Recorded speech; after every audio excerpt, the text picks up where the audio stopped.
Good morning. This is the Eager Beaver Show. You are listening to a True North Eager Beaver Media Incorporated podcast.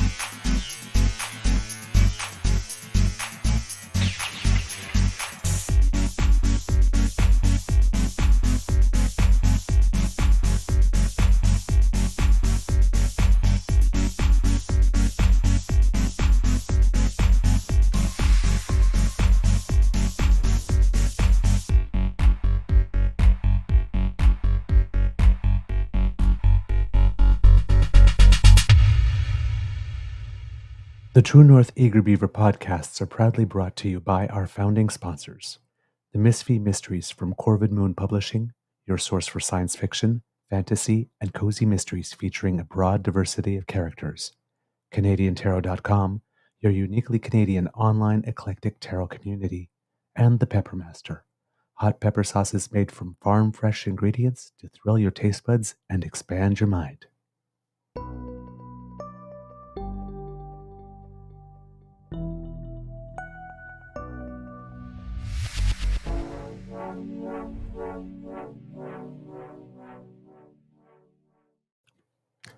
Well, good morning and hello, kids, and welcome to Season 3 and episode number 323 of the Daily Beaver Morning Show here on the Crier Media Network.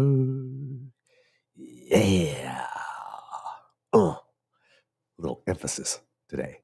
Haha. Today, recording day is Thursday, February 22nd, 2024, and it's going to be a lovely day here at the Beaver Lodge.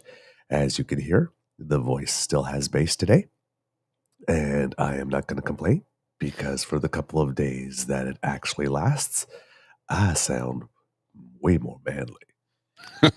And for the people who are listening, once again, Luke, I am your father.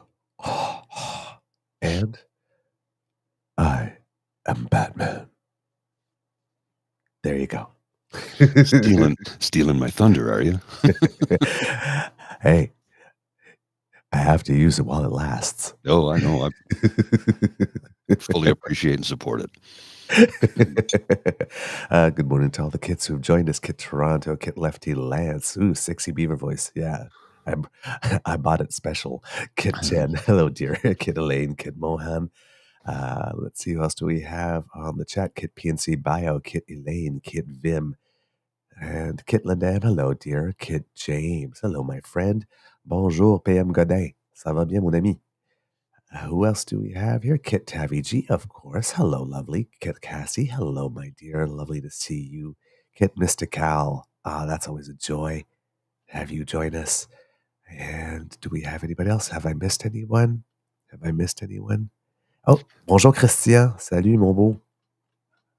And I think that's everyone today. Oh, Miss Shadika, there you go, present. I hope Mateo's doing better. And Kit Missy Savoy. Oh, hello. That's a new name for me, I think. I'm not sure if you're new to the Beaver Lodge, but if you are, welcome. Missy is a dear friend of mine. We've known each other a very long time. I'm just going to put this little QR code friend? up. Yes, yeah. Put this QR code up on the screen there. If you are watching live and you want to join us on YouTube, if you scan that QR code, the one right next to my dome, you will be able to go directly to our YouTube channel where you can join in the chat and watch us live, of course, as you are doing. But if you get to join in the chat, you get to be a better part of the Big Damn fam. Yeah, exactly. Big Damn fam. Yes, the Big Damn fam, the best damn fam in all of podcasting, registered trademark. There you go. And and Kit Wishful popping in just in time to get the hellos. Hello, so lovely to see you all. Let's see, what do we have? I didn't finish the intro. Thank you goes to our podcast founding sponsors, the Pepper Master, the Misfit Mysteries from Corvid Moon Publishing, and CanadianTarot.com. We have a little something special for you today. Ooh, someone scanned the QR code. That's lovely. Yes. And before we do anything else, let's ask Mr. Grizzly how your mental health is doing today, sir. Well, sir, I figured out why I was feeling a little off yesterday. It's because I forgot to take my brain medication. Ooh. And it wasn't yesterday. It was the day before I forgot to take it. And then I forgot to take it again yesterday. And this morning, just before, when we were in the green room, I'm like, oh, hang on, folks. I gotta go and take some medication because it's not good. It's not good when you miss it. Now, it's not like I'm crashing hard or anything, but I did feel different. I didn't feel like myself. So I knew that there was something. And I realized, oh, damn, got up, and I'm a zombie in the morning. So when I got up and started to get ready, first thing I get up, go to toilet, go to kitchen, take medication, make coffee or tea or whichever the case may be. And yesterday I just got up, went to toilet, came right here, sat down. I did that 2 days in a row. I sat down, started doing stuff, and then I just completely forgot to take my medication. Yep. So it threw me off a little bit. I mean, I'm not depressed or anything like that, but I just wasn't feeling like myself, and that's why. So it'll probably be a couple of days for me to catch up and feel normal again. Okay. Well, I hope that goes very smoothly. Thank you. Me too. We have a Mateo update. Oh. He slept for many hours last night, from early evening until now, catching up on sleep. He has a really bad ear infection. Oh, no. Yeah, I've been there, done that. Ear infections are never fun. As No. a child, they're horrible. As an adult, it's like, oh, I remember that as a child. It takes you back to a childhood memory that you'd much rather forget. Yeah. Well, we're sending all the healing energy right through here, through the Beaver Lodge, right to you, Mateo, and family. Hope that everything gets progressively better. Yes. Okay, kids and cubs, there has been a lot in the news, and I know that you're probably expecting us to go to that, but today we're going to shift focus a little bit because, as you remember, we said a few weeks ago on the show that during this year we were going to have a special focus on New Brunswick because there's an election coming up, and it's very important that this province be flipped.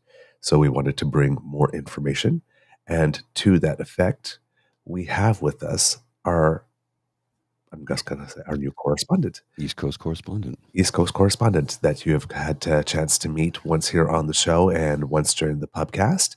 And you've had a lot of love for her. You've made her feel very welcome.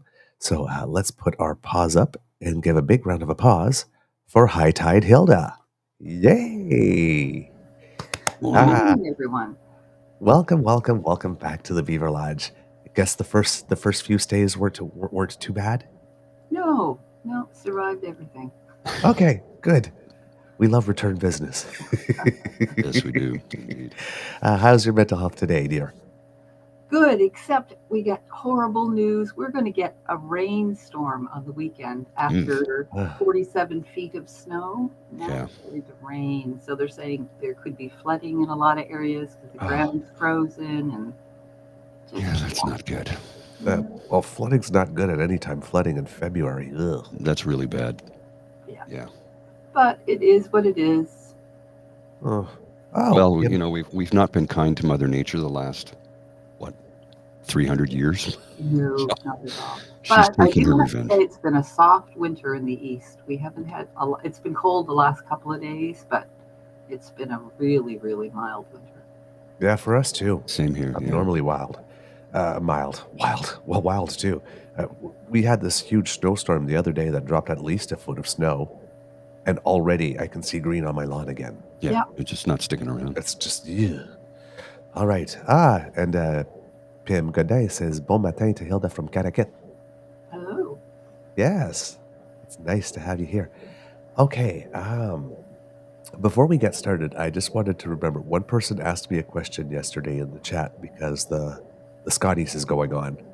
And Curling Canada, one of the Team Canada's lead, Brianne, I can't remember her last name off the top of my head, was deemed ineligible to play right before it started. And that's all Curling Canada said. That's all her team said. That's all anybody said. People have been asking the media, why, what's the reason? Nobody's saying anything. And Curling Canada saying that's all we'll say on the subject, which makes it look real bad because everybody's wondering if it's drugs, if it's whatever, and nobody has anything. And people asked me for my thoughts because I'm a big curling fan.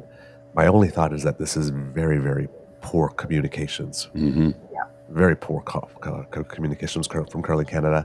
Have no idea whatsoever why it is, why she's deemed, is it a resident? It could be a residency thing. It could be, but she played on the team for the last 4 years.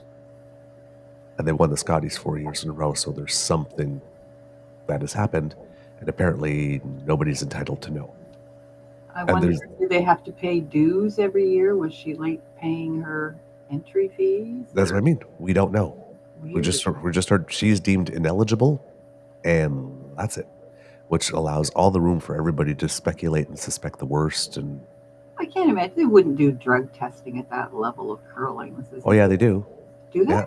Yeah. Oh yeah. Because curling. Oh yeah.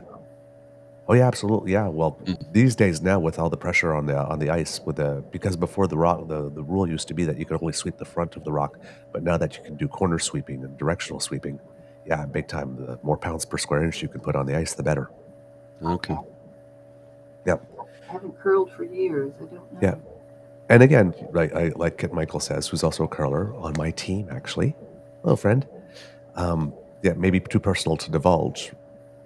But you can give some context that it's something personal, or you can, but not saying anything whatsoever. She's just ineligible, and that's it. Leaves way too much room for speculation, and there have been hits to her reputation and things being said and things being implied, and it's just I'm not sure what the better way to have handled it would have been, other than giving some general context because of a matter due related to something. She's deemed ineligible, but they've been no insight at all, so I do not know whatsoever. For her and the organization. Yeah, and everybody's going. I mean, Curling Canada's getting it. She's getting it, depending on whose side people. And when you get a situation like this, you get blanks, and people start filling in the blanks with what they wish, want, or need to be true for whatever narrative they want to spin, rather than just saying, "We don't know." Yeah. Right. So but other than that, I don't have any more thoughts, because Brianne Harris, thank you, of Team Einarson, who's Team Canada right now at the Scotties. So I don't really have any other thoughts than this very poorly handled communications. I don't know if you'd have some insights into how you would do comms for something like this. No idea. It's strange. Because normally you're given some type of general reason. Then you're saying, in order to respect someone's privacy, we will not say, even just to say, in order to respect their privacy, we're not saying, but apparently they haven't even said that. So we don't even know if it's a matter of privacy. They just said nothing. No, that's a real shame for her. Yeah. So, hopefully it will come out in some way after the Scotties, but yeah. So I just wanted to do that off the bat because I was asked and I didn't want to forget before the show was over. But now, to the focus of the show. I'm so excited. There has been lots of happenings in New Brunswick. We've had stuff like, I think there were six MLAs who decided that they were not going to run again. 5, I think. 5? Okay. Under the Higgs banner. There was, I think, a minister who also decided that he was just quitting politics. Yeah, that would be Mike Holland. Mike Collins. And tell us a little bit about him. I have a really hard time describing politicians. I think he was, I shouldn't say was, because he's still there. He's one of those people either really liked him or really didn't like him, and I'm sure that they both have the reasons for not liking him. He seemed to be an up-and-up guy from the research that I've done so far. He's not a horrible politician. But it's what's behind all these people making those decisions. It's just, I've heard everything from the guy's a dictator, we can't work with him, he won't listen to what everybody says. That seems to be the general consensus. And that there's a real big push to change the party, much like the Reform Party changed the Conservative Party or the Progressive Conservative Party. Mm-hmm. And there's a lot of people that they're hanging in because they want to bring it back, but it doesn't seem to be happening very quickly. So it's inside the party where there seems to be the biggest kerfuffle right now. And that probably, or hopefully, will be the downfall of Higgs. You don't have to have everybody doesn't have to love you, but a majority of your party should. Yeah. He came very, very close just to losing his position. Yeah, just by one riding association. Yeah. But, things like picking his candidates rather than letting, the different areas pick their own people, much less like the federal conservatives do. But I don't know. I listened to his State of the Province speech, Right. and it was recycled. We're going to fix healthcare. We're going to fix transportation. We're going to fix this. We're going to fix that.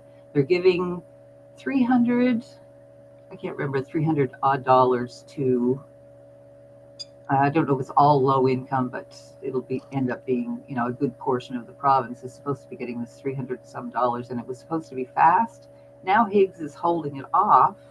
A few of them are going to get it, but they might need the money for the election, he thinks. Well, didn't they just post a surplus of $375 million? Shh, don't talk about surpluses. You can't talk about surpluses. They have plans for that money. That's how they're going to fix everything. Oh, I see. And if memory serves, that was just for the most recent budget, but if memory serves, they have a stockpile of $2 billion. Is that correct? So a province with less than 1 million people has a surplus of $2.4 billion. Yeah. But healthcare is a mess. Education is a mess. Homeless. People are starving. Yeah.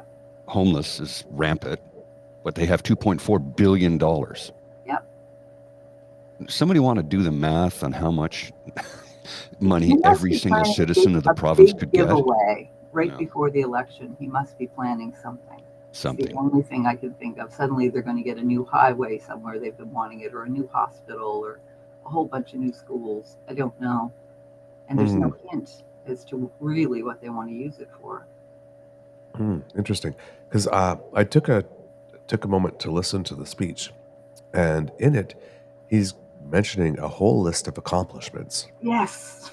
And some of them are, of course, record spending in this, record spending in that, record spending in this. And this is something I've mentioned often on the show, but I want to mention it again.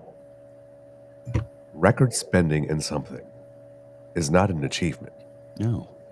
Because in his speech, he's talking about how New Brunswick is growing. It's grown by 10% over a certain amount of time, population size. Right? Inflation and population growth alone, if you're just maintaining things level, will bring you to record spending if you increase year over year. That's not an achievement. So what are you spending it on, and what are you getting for it? So he's touting all this money that he spent. We spent 26% more on healthcare in the last 5 years, and 27% more on it, whatever the numbers are. But we're seeing the state of healthcare, and we're seeing the state of education. We're seeing, I think he said we're spending 400% more on nurses. Well, I mean, if he's doing it Doug Ford style and paying 3 times the price for nurses from a private agency than he could get if they were just working for the public service, no wonder you're spending 400% more on nurses. The healthcare system in New Brunswick, I think that he's doing the same thing as what Ford's doing in Ontario. If I beat it down far enough, I'll have lots more private clinics, and that terrifies me. I'm hoping that people have their eyes open enough to see what that actually will mean 5, 10, 15 years down the road. Well, from Tina Yazdani, Ontario Health Report finds Ford government is giving unprecedented public money to private hospitals and clinics. Yeah. Funding is up 300%. The government is also paying more for surgeries at private clinics. Cataract surgeries cost on average $500 at public hospital versus $1,200 at private. Yeah. But Doug, that's the thing, right? He's giving his money. He's giving our money to his friends, his donors. Yeah, I mean, that's what I'm saying. It's like, I'm spending more on healthcare. Yeah, but you're not getting any more for it. You're just choosing to pay more and adding a fee to the middleman in the process. This is where the opposition parties are falling down. They should be out there with numbers, and this is what it's being spent on. They've got all of that information, and that's what should be made public. Absolutely. But most opposition parties, whether it be provincial, federal, it doesn't seem to make any difference, aren't doing their jobs anymore. They're doing a big PR campaign and just talking about how much better they'd be in government than Trudeau, because everything's his fault. Yeah. Yes, he mentioned his name a lot. Yeah. And My which was friend really said that yesterday, and I know it's Trudeau's fault. It has to be. But every single thing that happens in Canada right now. Yeah, it's his fault. Yeah, because that's the thing that I found surprising is that he's, for example, on green energy, he's not doing the Danielle Smith thing, saying that, we can't get to these targets before 2035. Danielle Smith brings her can't-do attitude to everything. Says, no, we have to wait till 2050. Everything else is unreasonable. He's following those things. He's talked about moving forward on childcare. He's talking about all the same federal priorities and how great he's doing at them. And yet turns around in the next sentence and saying that, he even talked about his program for money for heat pumps provincially. Yes. Which is what the Fed... Atlantic Canada is winning big with that one. Yeah. And it's like, and then the federal government came in and matched that with carbon, the 3-year suspension on the carbon pricing for home heating fuel and money for heat pumps.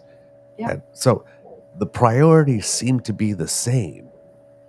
And then he talks about how well he's doing on those metrics. We don't know if that's true, but he's talking about how well he's doing on those metrics. And then in the next sentence says that Trudeau's destroyed everything, even though they're the exact same priorities. It's all a big PR game now. You can't believe what you see anymore, or hear, I guess. But All right, Mr. Grizzly, I took about 3 minutes from the state of the province. That's another weird thing, state of the province. I mean, there seems to be this push to Americanize, or I don't know if state of the province was the thing, but then we had Danielle Smith yesterday also sitting in front of her desk and addressing the province directly, and that's the second time she's done that now. Because I don't remember ever in my lifetime premiers taking like an hour saying like, I'm going to address we don't do that here. Like the prime minister doesn't even do that here unless there's like something like there's the throne super speech. Major. There's a throne speech and that's it. Yeah, but like before the pandemic, the pandemic was kicking, I think the prime minister took an hour at one point. But it was like a once in a century pandemic. So, and we were going to shut a lot of things down. But making this like this sort of like PR event that they're doing is kind of weird. Mr. Grizzly, I don't know if you have it set up. I do. Okay. PNC Bio coming in hot with the sarcasm.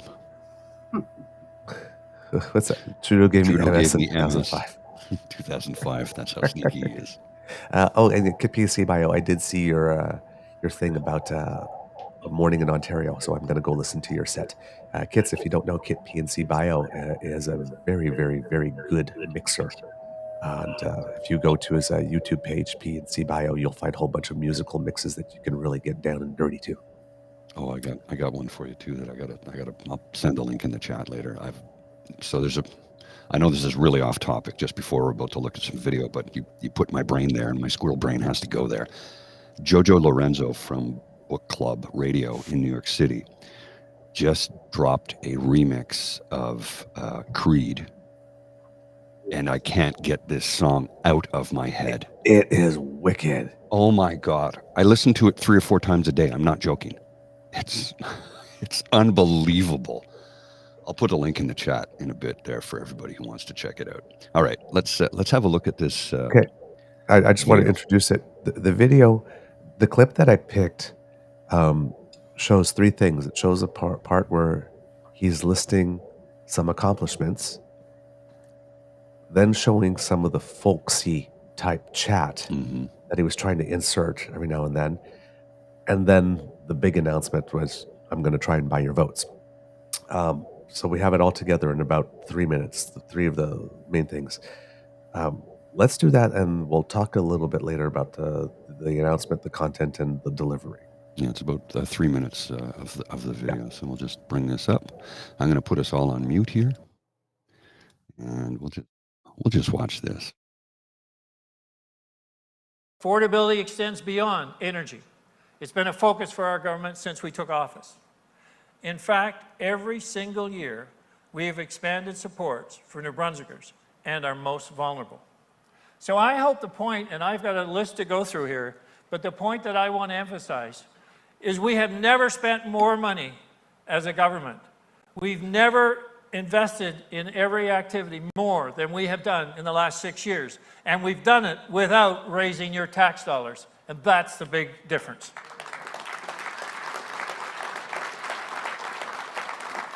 We have increased minimum wage. We've increased social assistance rates, reduced personal income tax and property tax, lifted the interest on provincial student loans, cut childcare fees in half, invested in 2 rounds of emergency food and fuel benefits. We've helped social assistance clients keep more money while transitioning to work. Reduced harmful clawbacks. A single parent can now share housing costs, transportation, and even take a night shift, knowing that the kids at home are being looked after, and all without losing their benefits. And we just announced an increase to the low-income seniors benefit by 50%, tied to the cost of living in future years.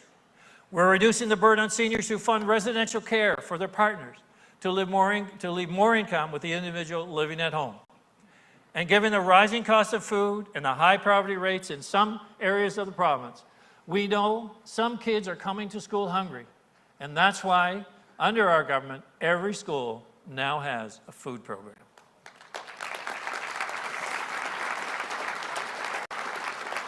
You know, I get real excited when I think about this, and my wife always tells me I need to smile more, so I'm really working on that. So I'm going to try to smile more, and I know during interviews people say, well, you know, look, I'm grin-faced, you could smile a little more. And it's hard when you're doing an interview because people are looking at you and you got, you know, the camera's on and you're trying to get the smile just right. So I'm going to try to work on that. But I get pretty focused on issues, as you know, because I see such momentum.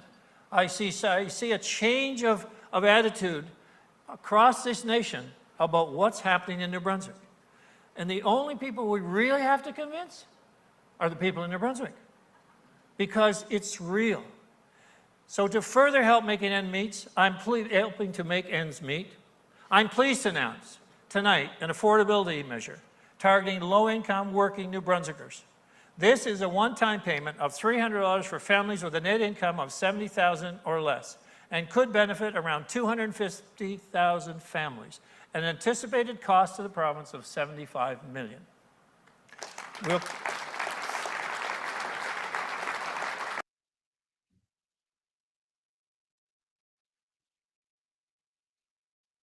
Trying to unmute everybody here. 1 second. There we go. Sorry. All right. Cassie Lake asked me a question. Do I have the vibe that the public will be fed up with the poor performance? That's what I'm hearing. I don't talk to everybody, but I do think people are tired of it. I get a real kick out of him, the Trump impersonation there. Kind of goes off and starts, you know, his casual little conversation with the audience, and you're thinking, we've heard all this before. And all of it is made up. I wish that this had happened. I wish we had done these things, but they put it in the light of they have done them. Okay. So these are things that were announced but not really followed through upon? Has he done anything for housing or for the $300 that he's going to hold back now because an election is coming? He thinks he can buy votes with it, right? Yeah. I don't think that's going to work. But if the election is scheduled for October, if he's not planning to go early, that's a little way early to announce that, yeah, we got $300 coming 11 months from now. Another thing that happened last week. There was an attorney general, I had to write it down because I can't remember. Her name is Kimberly Pofferoth. Okay. Because of him last, I guess it was September, hinting that there's an election coming. Of course, elections in New Brunswick had to be ready. You can't start the day before. Well, it's caused over $1.7 million in spending. And she kind of scolded him about it. Like, you know, you kind of pretended you were going to have an election and then you haven't. And all that money is going to have to be spent again. They had to, you know, train the elections officers. They had to rent places. They had to set up phone systems, computer or internet systems, all that kind of stuff. And they pay for it as they go. They don't just pay for it if there's an election. Right. So there's several $1 million. And he still isn't clear if he's going to, you know, he still could, you know, pull an election off between now and then. He's not really saying anything. Everybody's just on edge waiting. And I think they're trying to keep people a little bit off balance, maybe. Okay. Interesting. Let's talk about his delivery.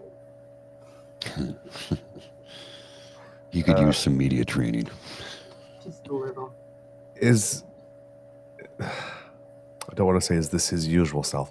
At least he didn't play the accordion.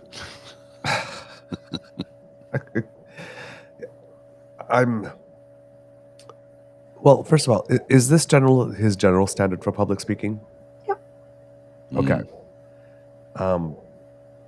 But it's down home country. There's no polished politician. He just says what it is and folksy kind of stuff. Friends, folks, friends of folks, folks of friends. Yeah. Got some kits going. Smiling really helped DeSantis. So here he is. We know the overall context that he's sitting on $2.4 billion and he's announcing $75 million to help someone. Has anybody sort of made that link about how little of that? I mean, if we're talking about doing the bare minimum to help, there's no press taking that and putting that in the overall context? The press doesn't seem to be doing a whole lot of anything up there. I mean, they're reporting what's happening and what people are saying, but they're not digging in to find out why and how and when. So no questions, no press conference. They're just reporting what he said. So basically, I'm going to guess, tell me if I'm wrong here, but I'm going to guess that newspapers have been gutted to the point, and radio and television have been gutted to the point where they have only one person who's like a junior cub reporter and is deathly afraid to ask questions. So they'll just regurgitate what was said instead of actually confronting and posing questions as a journalist would. And I expect they don't have the money to send them to this city and that city. And exactly. But no, it's a real shame. It's a disservice to all of us. And this is a good question from Dan. What does he say when people ask him why he's hoarding the money? Or do they ask him that? And PM Godin said earlier that we've been waiting 5 years to find out what's going to happen with this money. Yep. I'm like, whoa. That's absurd. There are people homeless. You could fix that. You have the money to build proper shelters. And what's he doing? Not a damn thing. Oh. Huh. And even the opposition, I mean, the Greens are challenging him to a certain extent, but they're not getting reported on. What they're saying is not making the papers. I don't know. I don't know if because politics is so bad, or press is bad, or is our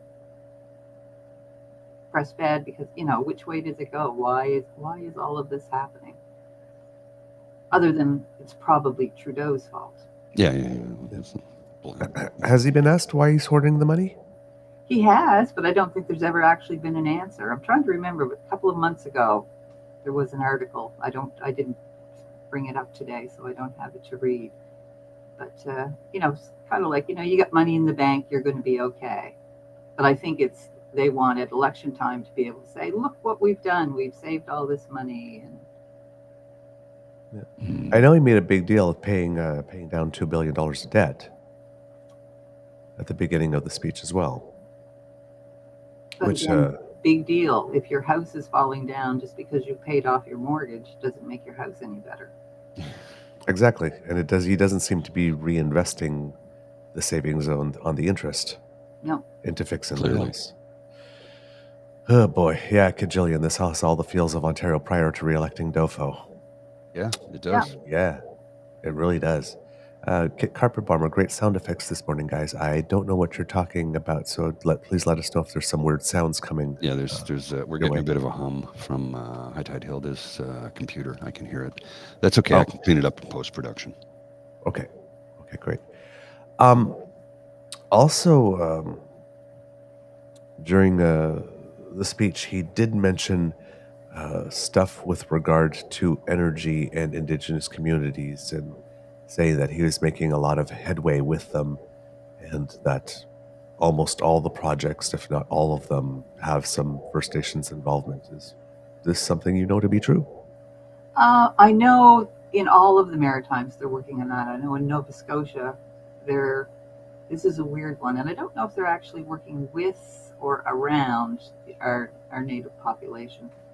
They want to put in a whole bunch of windmills all down the center of the province, groups of 20, and use the electricity that is made by those windmills to make green hydrogen. Okay. Then be put in a tanker and shipped to Germany. We're helping to pay for it. There's no clear what happens if they break down, who has to fix it. The land, they just want to take it, although that's a whole other nightmare. It looks like Northern Pulp is going to be owes millions of dollars to the government down here. But so is it like Cushbequack land grab all over again? I don't know. They're talking about needing 60 feet, 60 meters. I can't remember which of roads through to get to this. So that's going to mess stuff up. And I think New Brunswick's doing kind of the same thing, just trying to figure out how they can get stuff as cheaply as possible, not pay for it, but have it done by private enterprise. So, but they want to put it down the middle of the province. Now, I'm not a meteorologist or a geologist, but wouldn't it make more sense to put it along the Gulf Coast, where the wind blows a little bit more frequently? I mean, the word you use there, sense. Yeah, that's lacking. Yeah. Well, if you look at Kingston as an example, Wolf Island has, oh my goodness, I don't know how many windmills, and it's because there's prevailing winds there year round. Yep. It's a unique place on Earth with the winds never stop in Kingston, right? And Wolf Island, they never stop, which is why they have so many windmills there. And I would think that, I know that they've looked at doing Bay of Fundy. They tried to put a turbine in the bay. Oh, they've tried that a couple times. It's just a disaster. It just gets destroyed each time because the water is so powerful. They've not built anything strong enough to handle it. No, that water will pick up a boulder from the bottom and bring it almost up to the surface. Yeah, it's that powerful. Oh. And correct. You're but correct. I think New Brunswick has great plans about getting power from Newfoundland, the same as Nova Scotia was going to be getting it. Like there's all kinds of these things you hear them mention, but you don't hear them going into a great deal of detail about how it's going to happen or who's going to do it. Okay. So he was talking, when it comes to energy, something that we hear conservatives in Alberta talk a lot about how, there's a whole market out there in Europe and the other places that, we could be working to reduce using gas, which is cleaner than certain forms, not the cleanest, but certainly cleaner than coal, to go off and to help fuel Europe and other places. But we also know that the time that it takes to actually permit a plant and build one and all the environmental regulations, let's say there's 30 years of oil left and this process takes 10 to 12, who's going to throw in all those billions of dollars to exploit something for maybe 15 years? That's assuming that they don't sign contracts with other nations in that time. Everybody keeps on talking about this is something we could have done yesterday, but we don't have the capacity because throughout Canada, every single drop of what it is that we pumped out of the ground is already used and spoken for. Yeah. And it's not like we spent the last 25 or 30 years building refineries. No kidding. It's like they want a product to sell. The wind isn't a product. The sun isn't a product. The water generation isn't a product, but hydrogen would be a product. Oil is a product. There's dollar signs attached to that, and they can control it, where you can't control wind, sun, water. So I don't know if that's what's behind it or not, because we've got the technology. Mm-hmm. If they can run the space station on solar panels, I don't know why they can't run my refrigerator on them.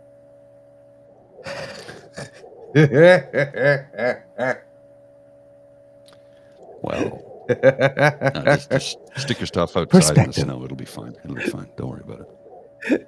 A bit too much cream cheese in there, but it's doable. Oh my God. That's good. That's good. I like it. That's good. Put down. It's a good one. Oh, you're getting lots of love there. Oh my word. Oh, I love it. I'm seeing here in the news as well, in addition to Mike Holland leaving, so did Arlene Dunn. Yep. There was, I've got a list here somewhere. There was way back, and I think it was 22 maybe, Dominic Hardy left. Yeah. Then it was Arlene Dunn, Trevor Holder, Dorothy Shepherd. It was Dorothy Shepherd said she couldn't, I've got her quote here. She couldn't put up with his inflexible leadership and the changes on the policy on gender identity in schools. So that really has, and I think a lot of them, like there are a lot of little tiny reasons that add up to the one I'm leaving reason. Well, and she really was visibly shaken when she talked about it. She's like, this is not progressive. This is not what we agreed on. This is not what a government should be doing. Like, she was deadly serious, which I admire, because it took a lot of courage to do what she did, and was unapologetic for it, as well she should be. It's like, no, this is not. I think it's embarrassing for it is people that serve under them. All of a sudden everything changes, or suddenly an issue comes up that's not really, this isn't an issue. It's a pretend issue. Yes, exactly. Now, one thing I noticed was missing from his state of the province.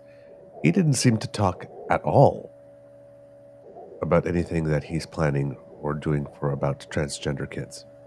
No, all that kind of stuff, that'll disappear up to the election. They'll have a reason not to talk about it. Just sweep it under the rug, right? Nobody's looking. But hopefully the opposition parties kind of keep pounding on it. I don't know. But it's everything is aimed, it seems, at everybody just getting sick of politics and disinterested and not involved, and I won't bother voting. And he's counting on apathy, basically. Yeah, it's the old conservative trick, I think. Yeah.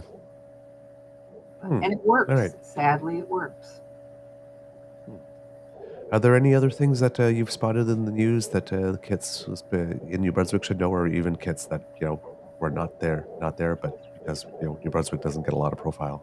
No, other than this, there's not a whole lot happening that I've seen. No, they're talking about weather-wise. They're talking about much higher chance of forest fires in the east again this year. So that'll be something that everybody will be looking forward to, and that's something that Higgs should be talking about how we're going to. We always, if there's a forest fire down here, we run out of money really fast, or it's really put a slam into our budget. So rather than prepare, like most governments, they just wait and see if there's a fire. Until the election, it's just going to be the same stuff, rehash. That's not good. But if the election's not until October, like, can he survive on that for 10 months? It depends on how angry people get. I don't know. If you pay attention to the man, he mostly avoids. He's burying his face, like Poilievre. You don't want to talk about it. You don't want to tell them what your policies are going to be, because you don't have any. And I think it's just going to be, avoid talking about stuff as much as you can. And they've had lots and lots of practice at doing that. Sadly. Yeah. So it depends on how angry people get, I think. Okay. And ear to the ground, how do you... People are frustrated. I think I talked to 3 different people last week.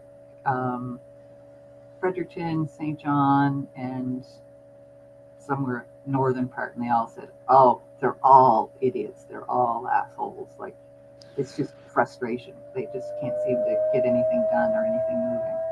Everything's a crisis. Everything has to be seen to right now, but never gets seen to. Yes. And I It's don't know. frustrating. I don't know if any of the parties are really prepared to fix much of it. You don't get a vibe from the Liberals or the Greens that they're ready to. Greens parties generally are pretty solid. Liberal Party, they've got good policies, but whether it happens is another question. All right. We hope for the best. That's about all we can do, I think. Yeah. Well, hi, Tide Hilda. Thank you so much for coming in and keeping us up to date. Really do appreciate it. We really appreciate You're it. very welcome. Think of us on the weekend. Hope we don't get too much rain. Yeah, no kidding. Yes. Is your house pretty good when it comes for flooding, or Yeah, are I you at think risk the too? problem is going to be these people that have 5-foot snowbanks sitting outside their basement windows. Yeah. Yeah. It's not That's going the to be bad water thing. coming up from the river. It's going to be water melting down. So I think we're okay.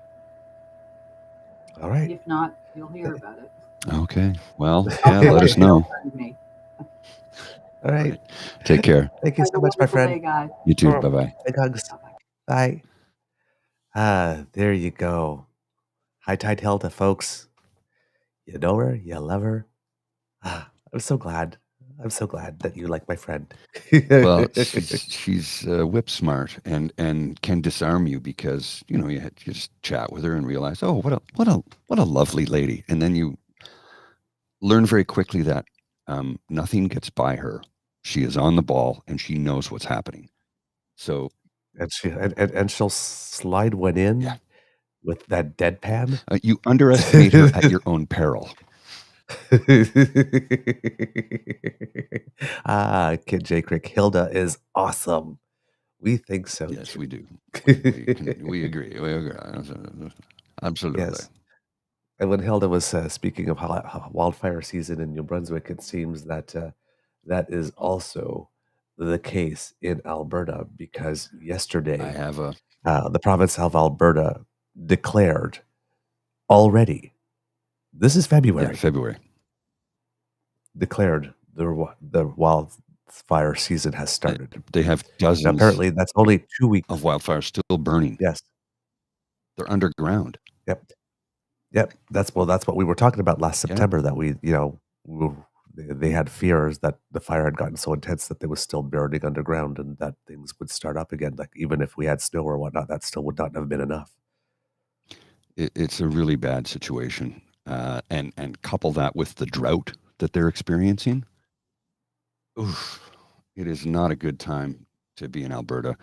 Did you see the numbers on inflation in Calgary? It's outrageous.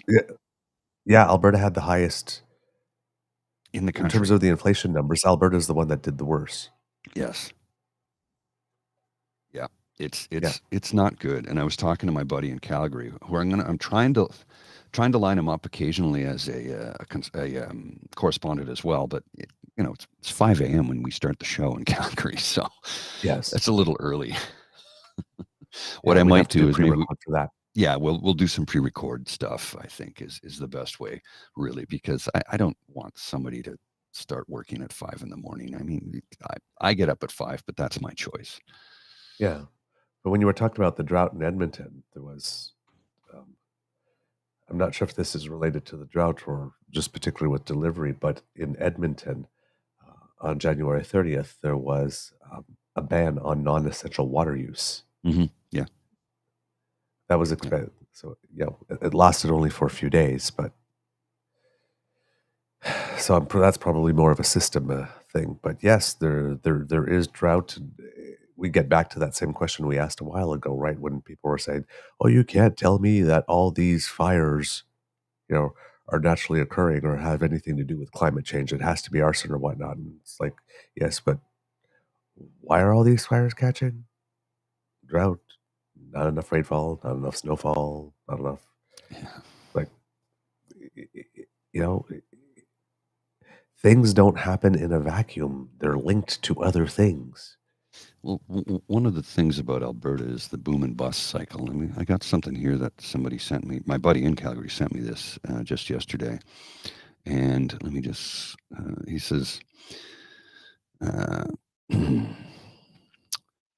problem in Alberta, I said to him, maybe tying the economy to a single variable fluctuating commodity was a bad idea. He says, well, we're still small. We're like a town with one factory. As the population expands, the economy is diversifying. Tech and manufacturing now outweigh energy, but energy is still a large portion of the economy, kind of like how the government is large, but not a dominant part of Ottawa's economy. Another thing to note is that in spite of the wild economic swings, being tied to a single commodity has produced more wealth per capita than any other place in Canada. This is true. Even today, household income in Alberta outpaces the rest of the country by a long shot, basically double Quebec. Not sure about Ontario, but it'll be something like 25 to 35% higher. This is one of the reasons for inertia in diversifying. Nothing else has created as much economic value over the long or even medium term. Tech is changing this picture a bit, which is why Calgary now draws as much VC investment as larger, more established centers like Vancouver. Alberta's getting there, but it's got some work to do. It's got some work to do. And I feel for, people in Alberta. I really do. I have family and my best buddies out there. They're going through a rough time, and they're going to need our help this summer. They really are, because wildfire season has started in February, folks. It's still winter, but they have not received nearly the precipitation that they normally would have at this time of year. It's bad. And it's not getting better. Jeez. Yeah. Oh boy. It's really bad. How much time do we have, Mr. Grizzly? A couple more minutes.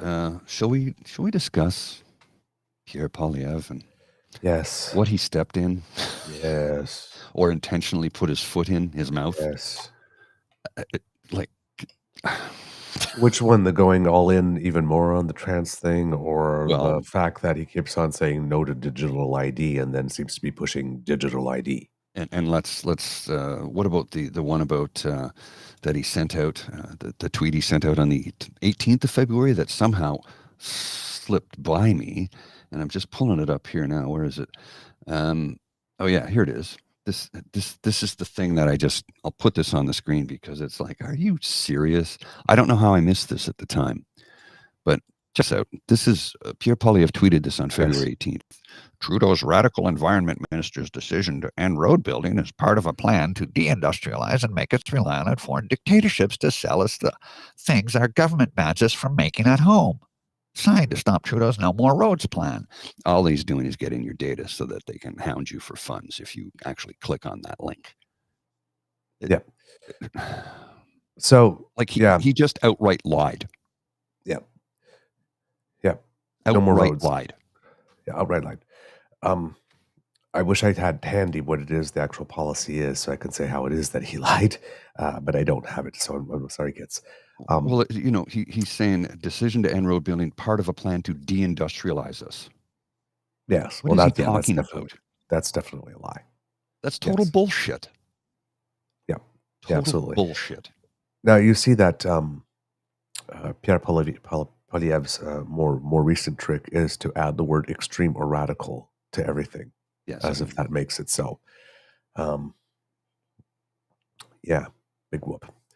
But yesterday in a press conference, he doubled down even more on the anti-trans stuff by saying that women's spaces should be for women only. So he's singling out transgender women as not being women.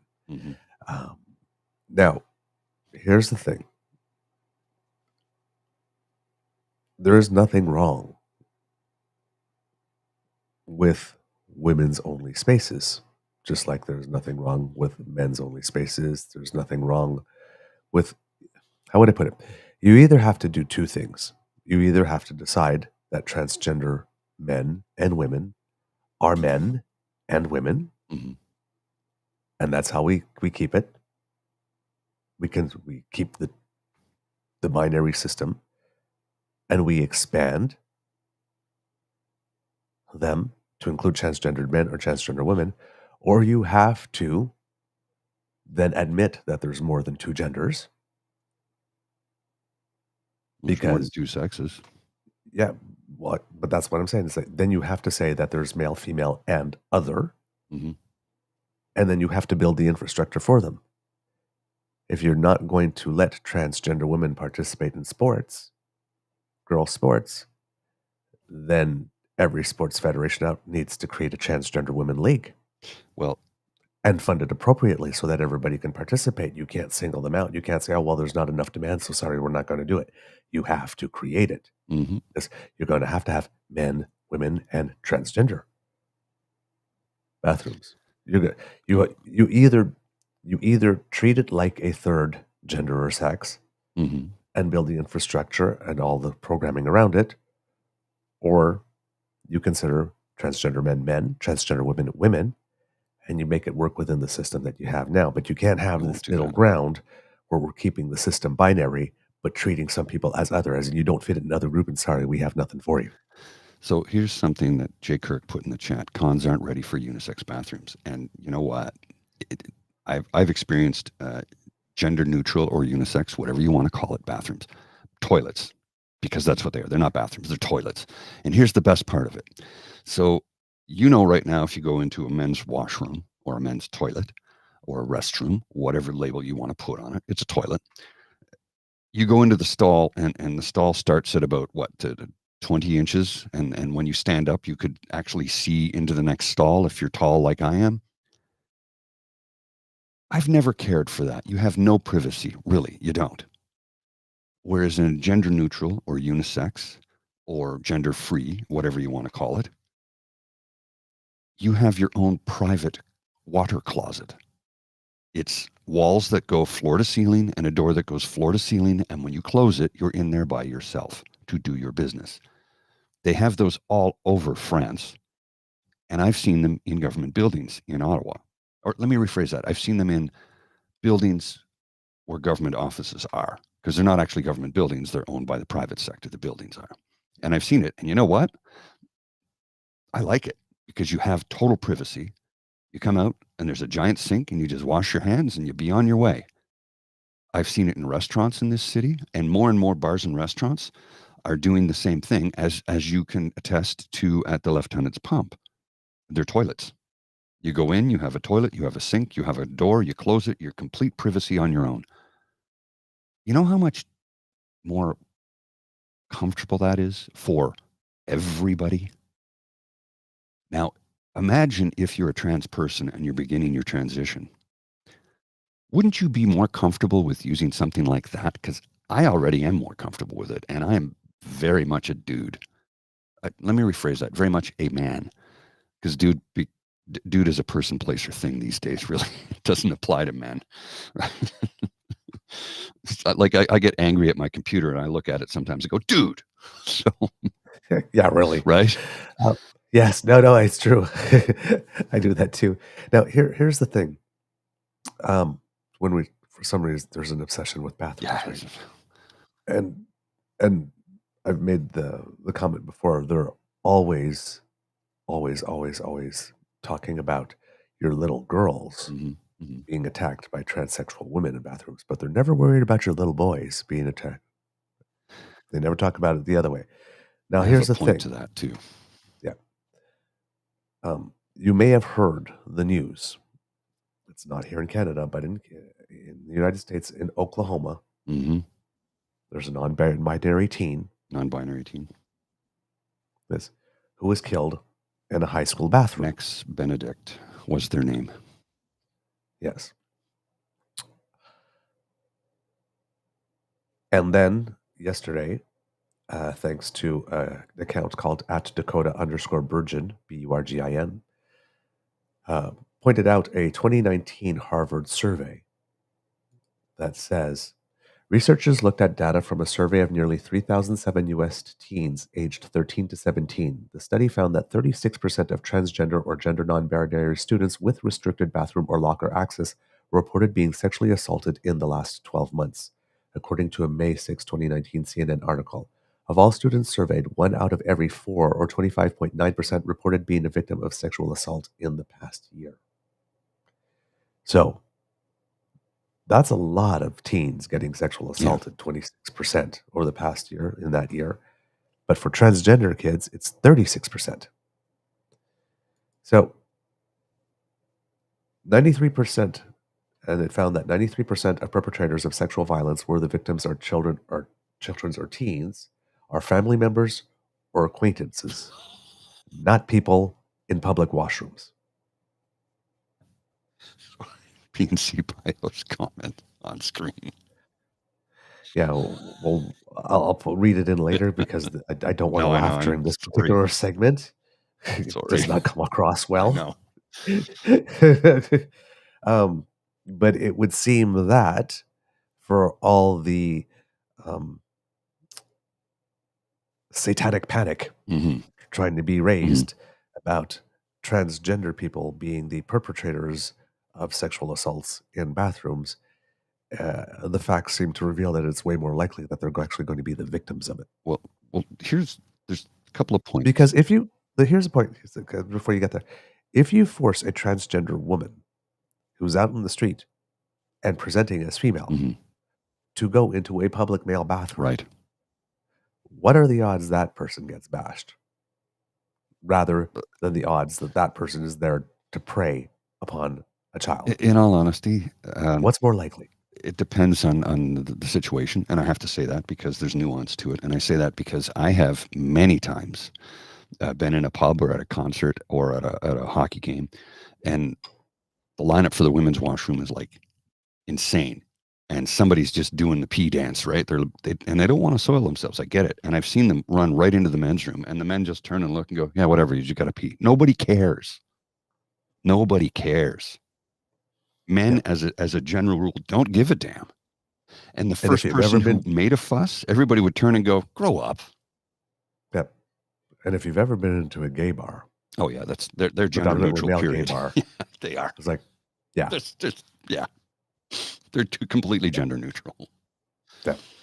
So you got some people like, and hey, in high school, I remember one time I really had to go. I was not doing the pee-pee dance. I was doing the poopy dance. Yeah. Because and I went to the bathroom. All the things were full.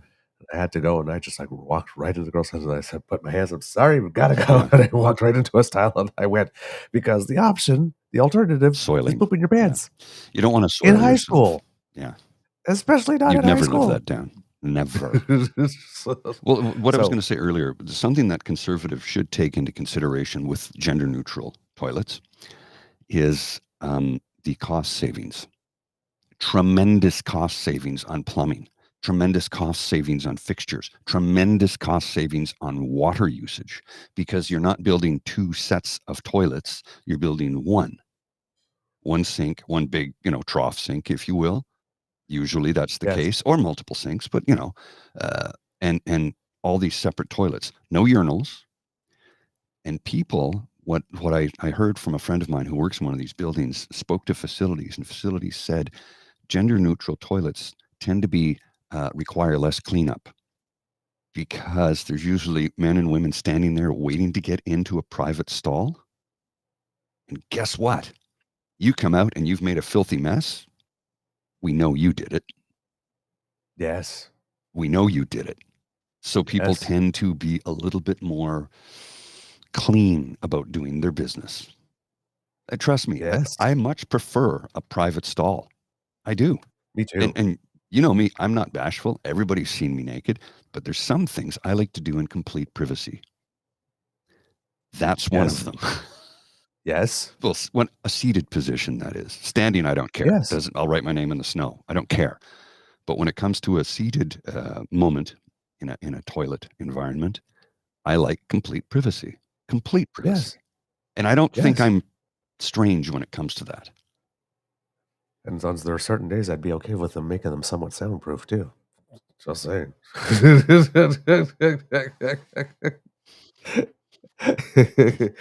There are times you're going, please don't make that noise. Oh man, yes, the Japanese rule the toilet game. Really do. Absolutely. Yeah. Oh yeah, yeah. My beaver sweetie was telling me about that. The three months he spent in Japan. These things that are like completely contained and whatnot, and you go in and then it just like washes down. Yeah. It's pretty the like it's brilliant. Oh my God, yes. Eliminate urinals, make all washroom stalls. Would that help? Yes. Yes. And Kit Gaudet here, PM Gaudet, in New Brunswick, having young kids, I had to go to the ladies' bathroom so many times to have access to a changing table. Yes, because they're not putting them in the men's bathroom, like this, as if there's no such thing as single fathers, exactly. or not even single fathers, just fathers who happen to be out with their child. Because you can still be married, and your spouse is running one errand somewhere else, and you're somewhere else with your kid. Like, oops, I need to change table. Oh, Mohan's hit this one right out of the park. You need ID to prove you can use the toilet. Well, and you know, here's so Lefty Lance, you can have gender neutral toilets with urinals as well. Yeah, you can. Absolutely. Yeah, you could. Nothing stops you from putting some on the wall. I mean, look, you go to a, and I know you've seen this probably at Blues Fest, where they have a triangle, literally. So they have at festivals, they have lineups of go huts, right? Lots of them, right? But they always have an area in the back where there's a giant trough. But they've started to put what they call a triangle, and it's literally, or it might be 4. I'm not sure how many. Literally, you stand up, your back is to people. It could be right in the middle of the field, and you do your business right there. They're urinals, and they're out in the open. Like there's no privacy whatsoever. And again, when it comes to having to pee, most men don't give a damn. No, just don't care. I just want to let it go. I'll let it go wherever. If I'm desperate enough, it's right there is going to be the spot because I ain't sunning myself. Yep. Just show me to the back of the building. Yeah. Find me the biggest tree. Yes, they have those family bathrooms sometimes too, as well. Exactly. So I mean, these are not accommodations that are hard to make, but the overall point is that, unless you are going to create, and they're talking about things like, for example, with swimming, right? Like we should have a men's category, a women's category, and an open category. It's like, why would anybody who is cisgender, male or female, compete in the open category, especially if you're in competition that's supposed to lead somewhere else, if competing in the open category won't qualify you? Oh, hold on a second. I will be right with you. If you could feel the time, it's time for a little bit of love. Oh, okay. So a friend of mine just sent me, sirens here. I don't know if you can hear them or not in the background. A friend of mine just sent me a commentary about this, and it's kind of crazy. My friend Janet sent me this. She says, my friend and I were texting last night. She came out 4 years ago. She's 51. This is going off screen. Well, 5 or 6 years requesting hormone replacement therapy. Oh boy, try that again, Paul. After 5 or 6 years requesting hormone replacement therapy, taking hormones for a year to apply for surgery, waiting for application process, waiting for surgery, all the blood work. We do all this so we can creep in the women's restroom. Did you see PP's thing now? He wants to ban trans women from women's spaces. I sure hope he doesn't win the next election. He and Danielle Smith need to move out of Canada. I think this stems from the yahoos who protested in Ottawa.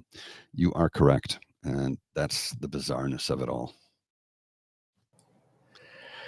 Yeah. Uh-oh, not safe for work content. Just a bit of snuggles. My beaver sweetie is going on a very, very, very hard-earned vacation this week, and I cannot go with them because we are 2 weeks from opening in a play, and so that may be the last time we see each other before he comes back. So, so I just wanted to get in a couple of swooches and cuddles to fill up the tank. I've got something for you, and then we're gonna have to wrap up. But I got to show you this. This is from David Moskrop, and there's a thread with this. So this is David Moskrop, our friend. Conservatives don't want kids watching porn. They'd much rather they spent quality time with their parents, occupying Ottawa and trying to overthrow the government. Which, and Eva Chipyuk, the dumbest lawyer in Canada, puts writer in quotes for Globe and Mail. Perhaps a more appropriate title would be instigator of hate, division, anger, gaslighting, more anger, outrage, fear, and finally more anger. Did I miss anything? Your pills this morning? Of course, David's. Thanks for the boost. Yes. I'm also an Aquarius. She is the dumbest lawyer in Canada. But see, again, we're being attacked. We're under siege. These people are instigating hate and dividing us and whatnot. It's like, again, this. Have you smelled yourself? Of course not. No. Seriously. These people. I'm so, I re-listened to Creek Peak's video yesterday and said, I'm so tired of the incessant whining. Yes. Yeah. It's exhausting. Just fuck. I wish we could have like a national collective box of Snickers. Just like, just whenever they start yapping, just like shove one in their mouth and just chew on this for a while. All right, Kits, is it your imagination or is that beaver glowing? Says Kit Lefty Lance. Yeah, that's beaver glowing. It's been 11 years and I'm a spitting kitten. I love that man. I really love that man. Oh, and by the way, he also got some great news. It looks like he's got a space to go back into the lab to do more research. Oh, awesome. It looks like he's managed to find some funding and professor, because his supervising professor is now retired. So he needs to associate with someone else because apparently when you're working with chemicals in a lab, you need insurance. Yes, you do. So you need somebody to hire you to make sure that you have the insurance because things can go boom. We don't want boom. Especially lithium batteries, because when lithium is exposed to air, it it goes up in flames. Catches fire. Yeah. All right. Okay, kids and cubs. That's the end of this episode of the Daily Beaver Morning Show. We hope that you love listening to us because we love making this for you. And we love it when High Tide Hilda shows up. And we know you love it too. So I'm so happy that we were able to do this for you because sharing is caring. Please, please, please, please, please tell your peeps and poops all about us because word of mouth is priceless. And you have the mouth from which we want the word to come. If you would like to not miss an episode of the Daily Beaver Morning Show, you do not have to. Thanks to the Ray Girl. And yes, I did, Ray Girl, if you happen to be watching, I saw your post on Facebook telling me that, oh, by the way, I'm you. And I had figured that out based on the tips. So, but thank you so much for waving and saying hello. Because the Ray Girl sponsored our pod page. So if you're listening, you go to podpage.com/TheTrueNorthEagerBeaver, lowercase letters with a hyphen between each one of those words. And when you get there, you can click subscribe. And that way, when we have something fresh off the bandwidth, it'll come directly to you. Or if you're watching, you can scan that QR code that Mr. Grizzly just made appear under my chin. If you would like to help us in other ways, Kit Elaine, you're always right on time. I love it. Have a beyond awesome day, everyone, and remember to smash that button before you leave. Yes, go to our YouTube page if you're not there already, and we have 3 buttons for you: like, share, and subscribe. Click on them, 1, 2, or 3. Leave a comment. We love to hear from you, so let us know what you think. We appreciate it. And Kit Kendra, I did see your comments. Thank you, and what you had to say has been taken into account. We do hope that you do come to the chat a little more regularly. We had some comments based on some of the interactions yesterday, and there's some people that are have felt that they maybe don't want to spend time in the chat because being attacked. We try to encourage people not to do that, not first assume the worst of other people's intents on the chat. So, like we said yesterday, please be kind to and gentle with with yourselves, but kind and gentle with each other on the chat. We're trying to create one little corner somewhere on the internet where we can have rational discussion without, first assuming the worst of everyone else. No hate. No hate. No hate. Let's see, what else do we have? Lick, sub, and share the beaver. Good song.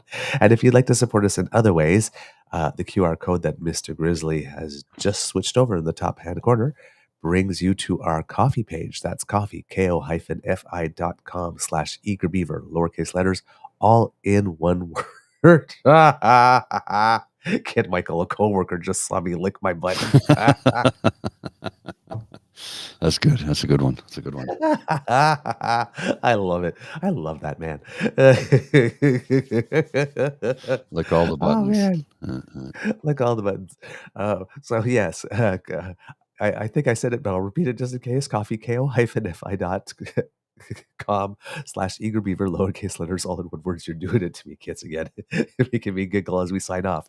Or scan the QR code on Mr. Grizzly's head, and there you can make a donation to the Beaver Lodge Emergency Hydration Fund to keep us going and to keep our vocal cords moist. Thank you so very much. From the Beaver Lodge, this is your Eager Beaver.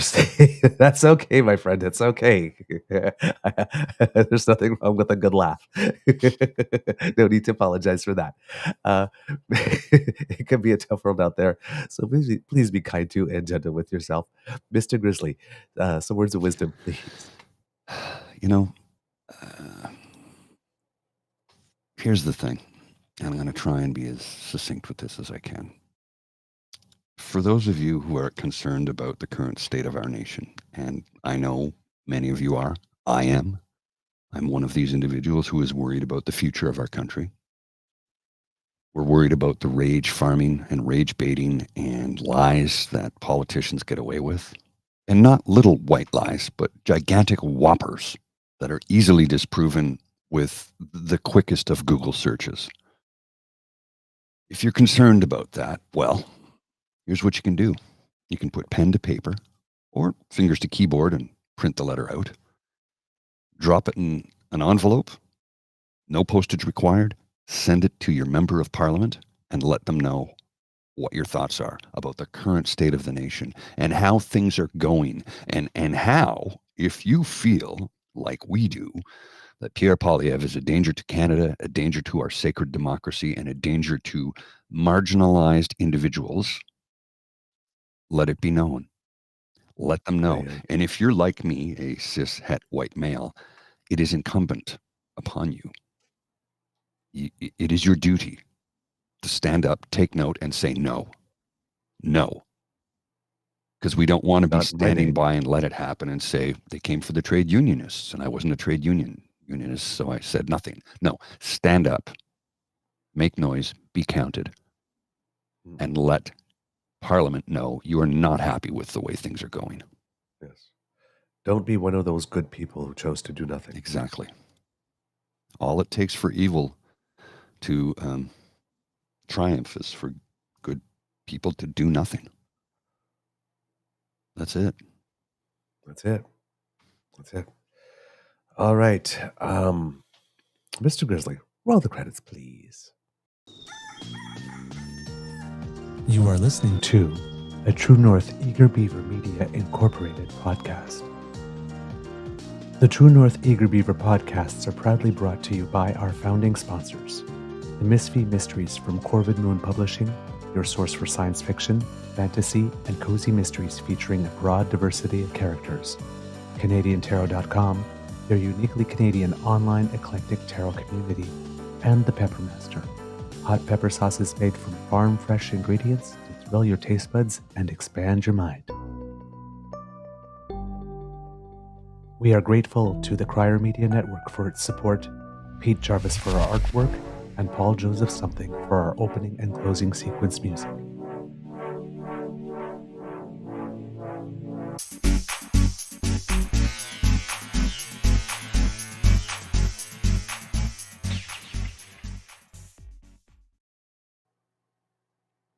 All right.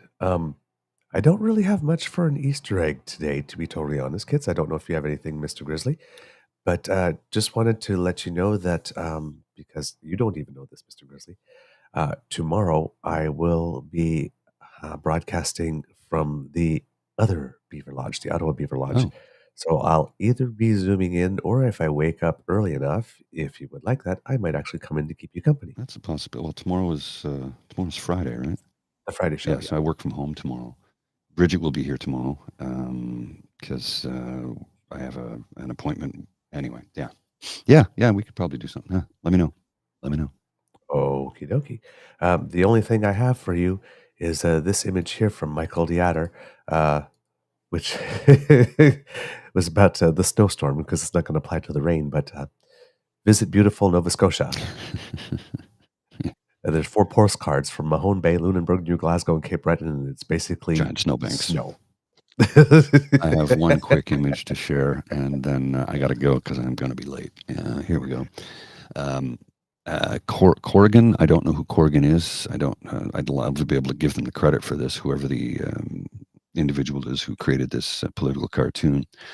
But it has the media to the left, and in the middle it's got a Trump playbook on a lectern. And Pierre Poilievre is strapped to Donald Trump like a baby and swearing and yelling and shaking his fist. For those of you who are listening. Patrick Corrigan? Patrick Corrigan, yes. Okay, well, thanks to Patrick Corrigan, because that's a brilliant little piece of art. Okay, I got to go. Right. I will. Bye, everyone. I'll see you later.